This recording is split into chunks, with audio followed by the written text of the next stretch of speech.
우리 하나님의 말씀 갈라디아서 5장입니다. 갈라디아서 5장.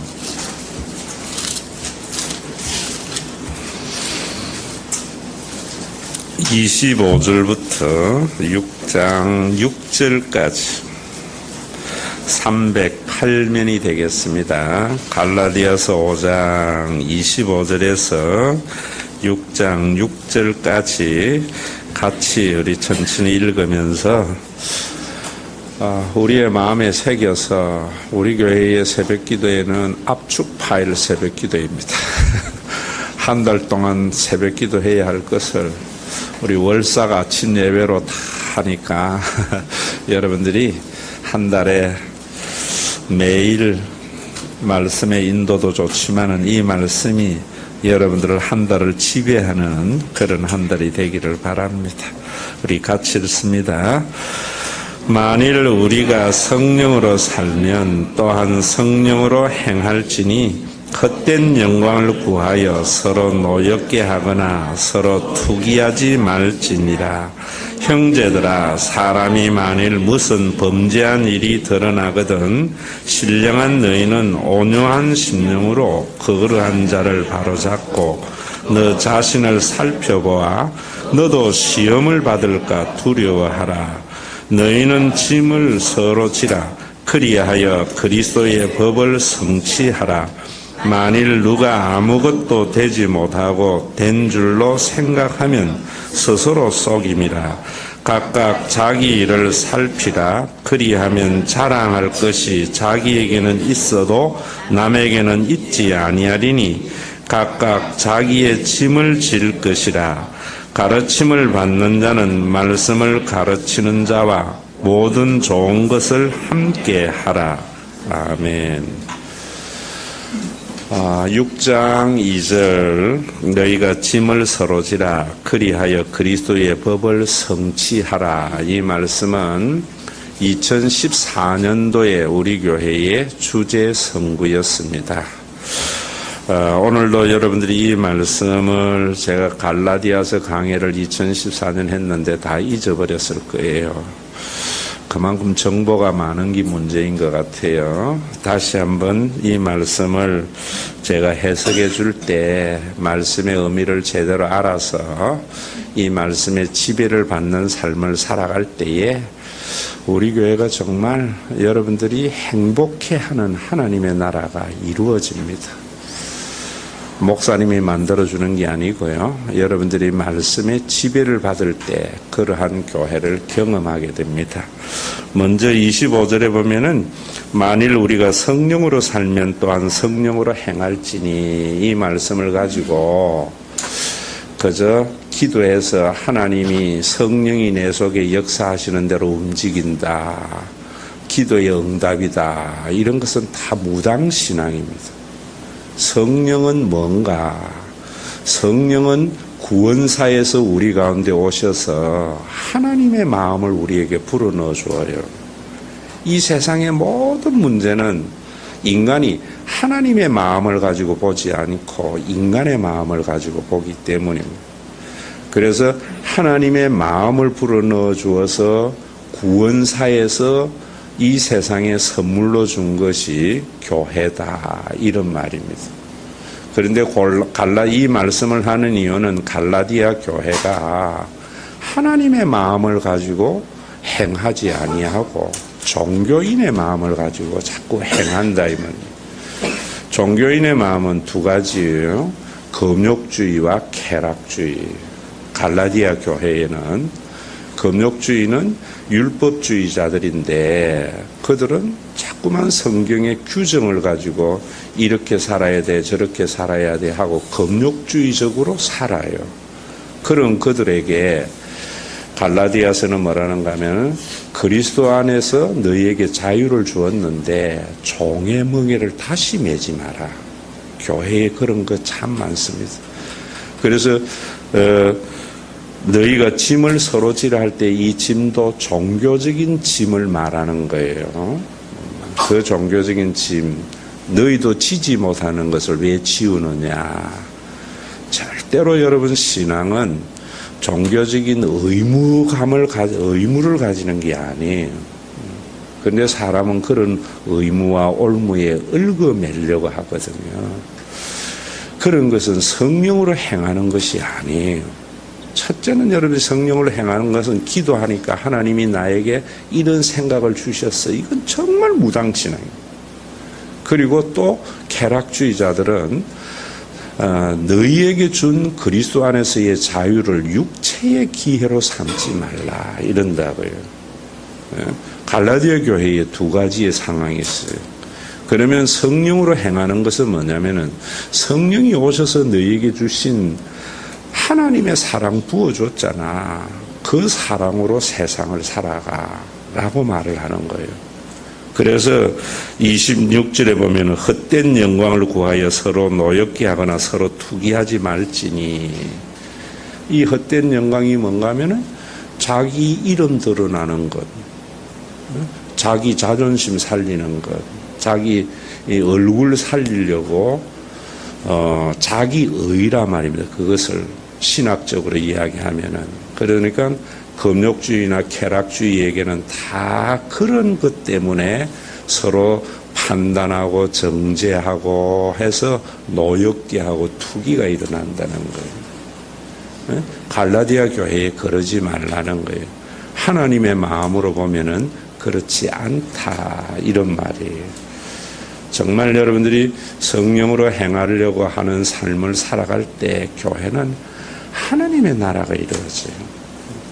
참 어떤 사건이나 누구를 바라볼 때 항상 먼저 떠오르는 것은 인간적 생각이에요. 기도하고 기도를 제대로 하게 되면은 내 안에 있는 하나님의 마음으로 그것을 보게 되어져요. 이번 한 달을 살면서도 여러분들이 누구를 보거나 어떤 일을 대하면은 먼저 인간적인 생각이 탁 떠올라요. 인간적인 생각은 뭔가 나에게 이익이 되느냐 손해가 되느냐 전부 내 체면을 위한 생각들. 그런데 기도하게 되면 이 말씀에 의해서 하나님의 마음으로 모든 것을 봐야 돼요. 그러면은 참 하나님의 나라가 이루어집니다. 이것이 경건 생활이에요. 지금 그런 말이에요. 제가 여러분들에게 쭉 이야기할 때, 설교할 때마다 뭐 그런 말씀이잖아요. 그런데 참 오래 믿어도 그러지 못한 부분들 보면 안타까워요. 여러분, 어떤 집에서도 어떤 일들을 볼 때에 부모가 보는 시각하고 자녀가 보는 시각이 완전히 달라요.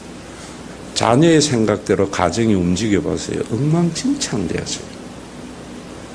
부모의 생각대로 가정이, 부모 생각 때문에 가정이 존재하는 것하고 같아요. 교회나 하나님 나라도 마찬가지예요.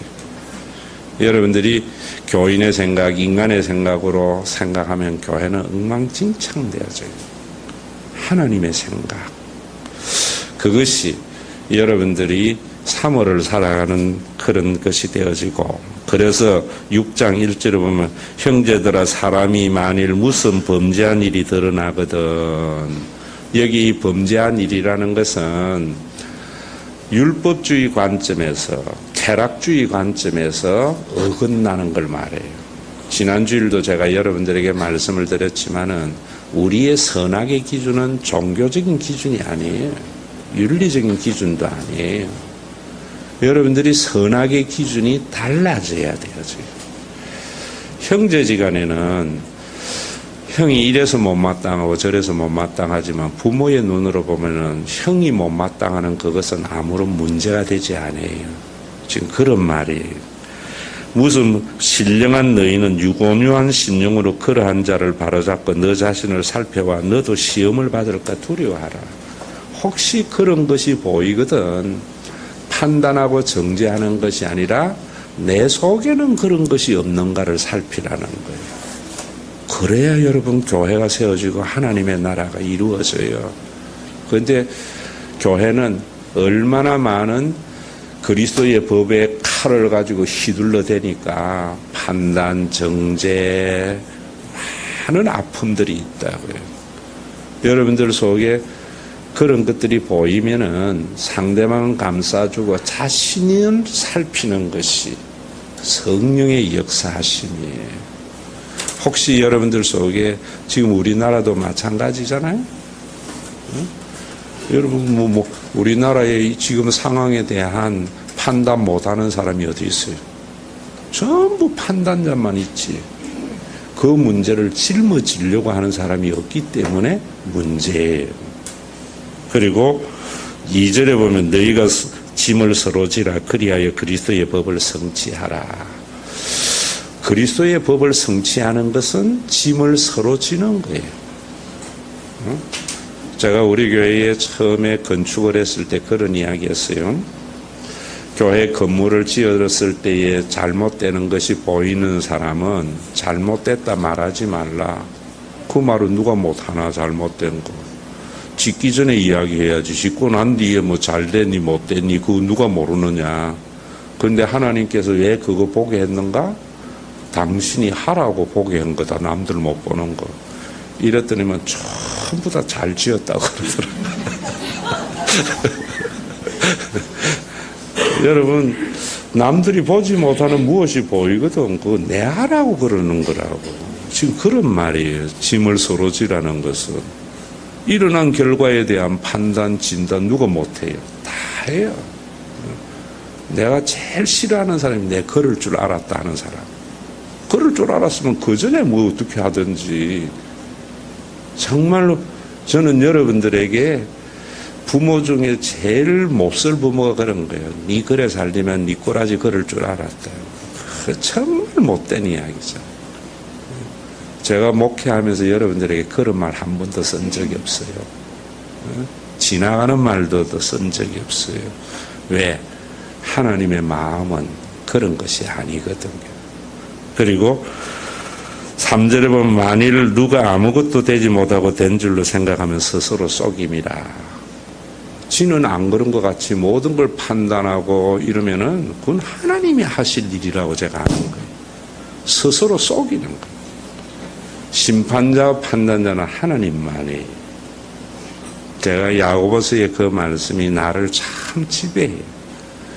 그래서 장로님이 월삭 안 나와도 저는 판단 안 해요. 그건 하나님이 하실 문제지. 무슨 이유가 있겠지라고 해주는 것이 짐을 서로 지는 거예요. 이해되세요? 우리가 이런 부분들이 여러분들 속에 3월에 있어 보세요. 그러면 정말 평화가 넘쳐요. 그리고 4절에 보면 각각 자기 일을 살피라. 그리하면 자랑할 것이 자기에게 있어도 남에게는 있지 아니하리라. 성경에 굉장한 오역이 자기를 살펴보면은 자랑할 것이 자기에게 있고 남에게 없다. 이렇게 우리나라 말에는 번역해놨는데 원문은 그런 말이 아니에요. 혹시 자기가 살펴가지고 내가 괜찮네 하는 것이 있거든. 다른 사람에게 말하지 말고 네 스스로가 격려하라는 거예요. 이 말 잘 아세요. 혹시 내가 남들보다 나은 게 있다거든. 다른 사람에게 주장하는 게 아니라 너 참 잘했어. 스스로에게 격려하고 상주라는 말이에요. 그리고 각각 자기의 짐을 질 것이다. 작은 짐은 스스로 지라는 것. 그리고 6절의 말씀도 정말 부흥사들이 너무너무 잘못 해석했어요. 가르침을 받는 자는 말씀을 가르치는 자와 좋은 것으로 함께해라 해가지고 좋은 것만 있으면 목사님 갖다 주라고 가르쳐요. 이 말씀은 뭐냐면은 가르침을 받는 자와 좋은 것이라는 말은 영적인 탁월성을 말해요. 너희들이 가르침을 받는 자, 목사의 영적인 탁월성에 동참해라 이런 말이에요. 다시 말하면은 형만은 아우가 없다지만은요, 자녀는 결코 부모를 따라갈 수 없어요. 가정에도 어느 가정이 좋은가? 자녀들이 다 이제 부모와 같은 생각을 할 때에 그 가정은 든든히 세워지는 거예요. 부모와 자녀의 차이는 어디냐면 자녀는 전부 지 입장이 먼저예요. 부모는 자기보다도 가정이 우선이. 우리나라도 그래야 되고 교회도 그래야 돼요. 여러분 목사가 딱 돼 보면은 자기의 개인적인 입장보다 교회가 우선이에요. 근데 목회를 하면 교인은 자기가 더 우선이더라고 항상. 그러면 교회가 안 된다는 말이에요. 영적인 탁월성이라는 걸 가지고 뭐 기도하면 보이고 뭐 신령하고 이런 게 아니에요. 영적인 탁월성은 교회를 사랑하는 마음, 공동체를 사랑하는 마음, 하나님의 탁월성은 그 속에 있는 거예요. 사람을 사랑하는 마음, 영적인 탁월성은 자기를 주장하지 않는 것, 이런 것들이. 여러분들이 갈라디아서에서 이 말씀을 가지고 2014년도 쭉 지내왔는데 다 잊어버려서 또 이 월삭에 우리 다시 한번 돌이켜보면서 2019년 3월에는 여러분들이 어떤 일이 있고 어떤 부분이 있을 때 항상 영적인 탁월성을 생각하세요. 하나님의 마음, 누군가를 바라볼 때에 저는 그래 생각해요. 교인들이 어떤 일이 못마땅한 일이 있을 때에 그 사람의 부모는 어떻게 생각할까? 이러면 굉장히 행동의 선택이 달라져요. 남의 시각으로 보지 말고. 그래서 저와 여러분들이 2월보다는 3월이 더 영적으로 탁월한 달에 귀한 달이 되어지고 또 4월에는 또 원위치 하더라도 3월 한 달만이라도